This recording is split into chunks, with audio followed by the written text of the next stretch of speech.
Welcome to my new studio and also welcome to this new lens, the VILTROX 50mm 1.8, which we will test today. It's actually not a new studio, we just painted the walls in this nice lofty gray color and also added this piped shelf or however you want to call it.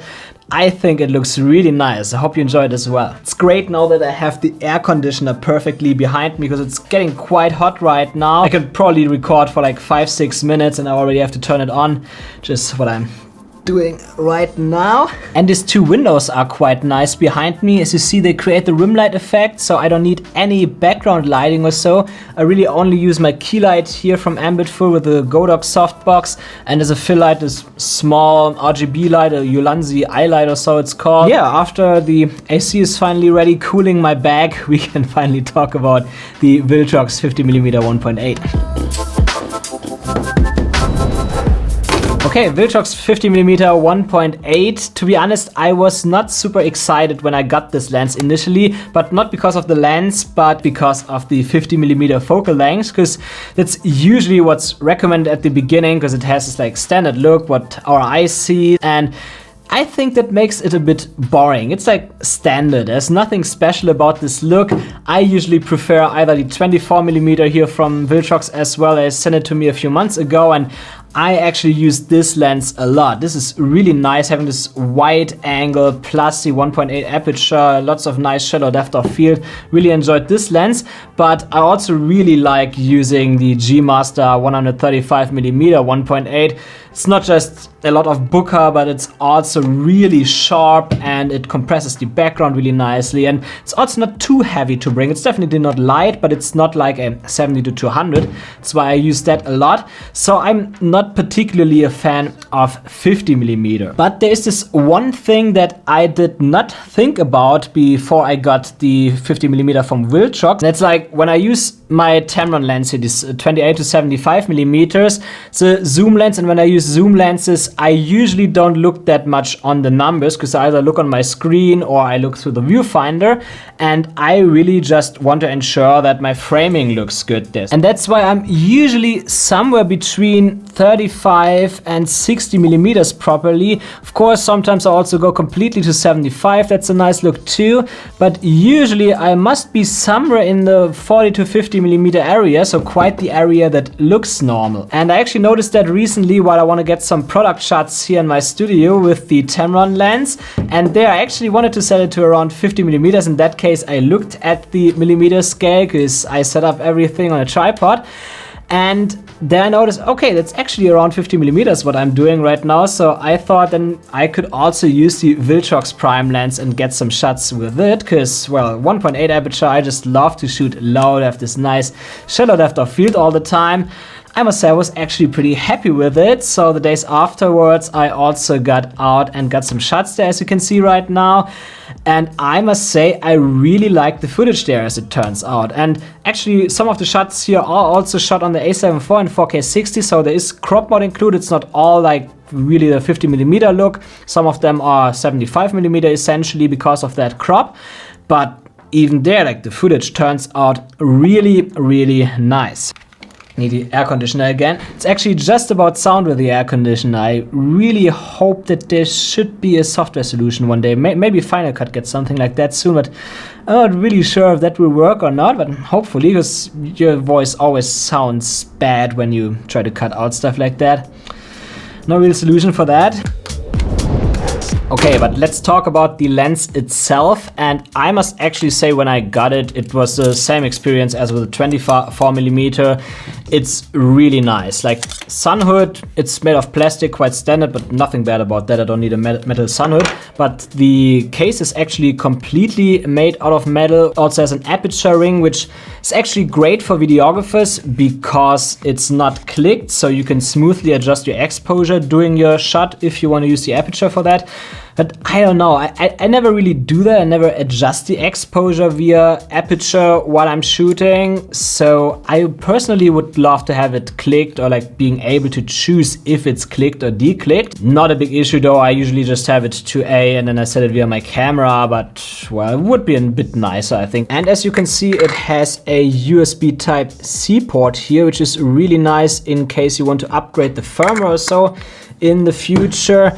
To be honest, I don't really know why I would upgrade the firmware on this lens, because actually autofocus performs really well. We'll do a test later too, but yeah, it's definitely better to have it than not. So build quality is definitely good, but let's also have a look at the optical qualities of this lens. I did a comparison here with the Tamron 28-75mm at 50mm and also the 135mm G Master, which is actually a very unfair comparison because the G Master is one of the sharpest lenses out there. So the VILTROX is expected to lose there, but the results actually surprised me a little bit when it comes to the Tamron lens. Because Tamron is a zoom lens, I actually expected the Tamron to be a little bit softer as the VILTROX lens, but that is not the case, at least until around f4. There I would actually say that the Tamron lens is a little bit sharper at 50mm than the VILTROX lens. And I must actually say that the contrast is very comparable to the G Master lens, so that's a very good job here. So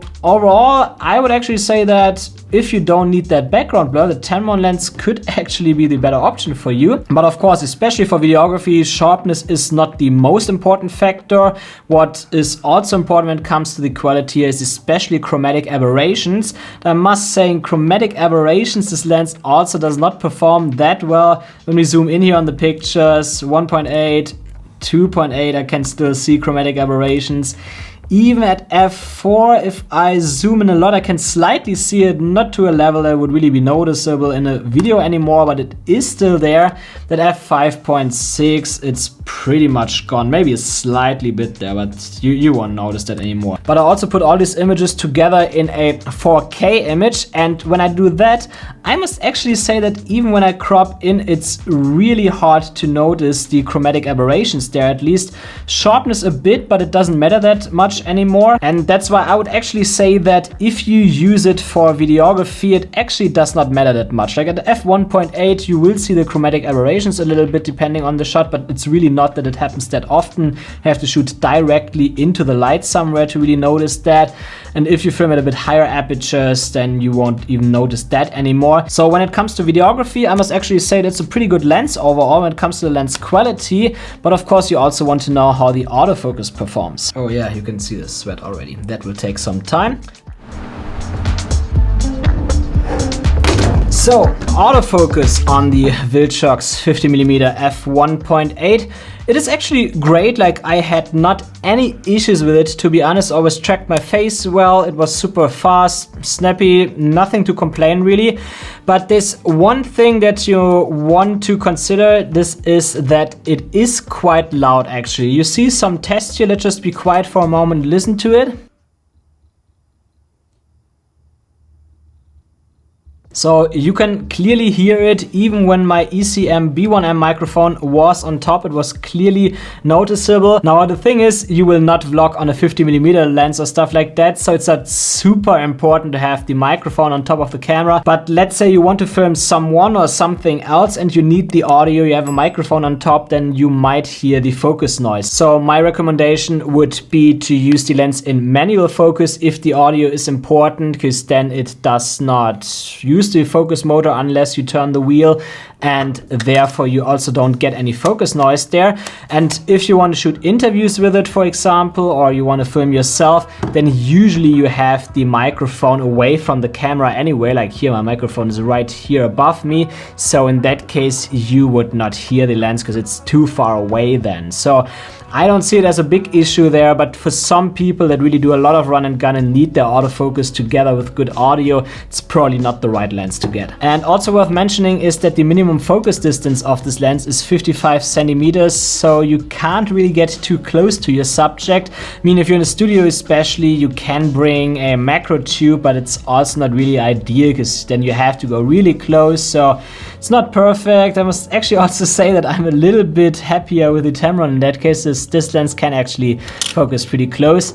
It's a little bit of a bummer as well, unfortunately. Oh, air conditioning again, and I really like the sunsets here in this room, like how it falls through the window, especially now with the new wall color.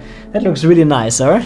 And of course, I also did a few more tests with this lens. I tested sunstars outside, and I must actually say the sunstars are really nice on that one. I don't remember it fully anymore, but I think these sunstars already started at around f8 or f10. In some of the shots I was not at f16 there. And I also did a quick flaring test here yesterday, and I must also say in terms of flaring, it's really good. There is like a small flare there, but it is pretty soft and not that strong, so pretty good performance in that regards. And the bokeh overall also looks pretty good for me. I have nothing to complain there. It's pretty smooth, like at least in the shots that I got here outside, where you can see some bushes in the background and so on. I'm absolutely happy with it. The only thing is when it comes to vignetting at f1.8, you can see a bit of vignetting. At f2.8, it's already close to gone, but it's still present a little bit. And at f4 it's completely gone. So vignetting, if you want to shoot at f1.8, could be an issue, but to be honest, I don't have a problem with vignetting really, because it like drives the focus a bit more in the center, which is generally what I want to have. It gives a bit more pleasing look. It's actually the same on the VILTROX 24mm. I also mentioned that in my review.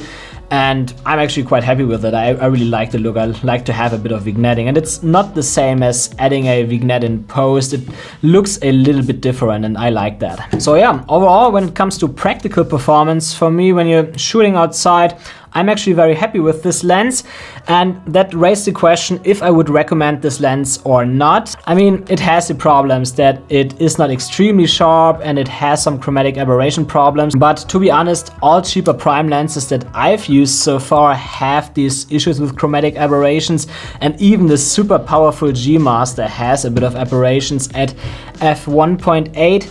So I think it's not too bad, and to be honest, don't worry too much about chromatic aberrations. You really only get it in certain shots, and most people don't notice that anyway. And that's why I think when it comes to the question if I recommend this lens, I would really say if you really want to have this 1.8 aperture, a bit more background blur or so, then yes, I can recommend it, especially for video work. And if you don't really need the f1.8 aperture, if the f2.8 from your Tamron lens or whatever you use is already fine, then you probably won't need it, except for if you want to have a bit more contrast. Like, it's definitely more contrasty, then it helps you. So that's my thoughts about the 50mm VILTROX lens. But if you also want to get some information about the VILTROX 24mm lens, then check out this video here in the corner. There I review that.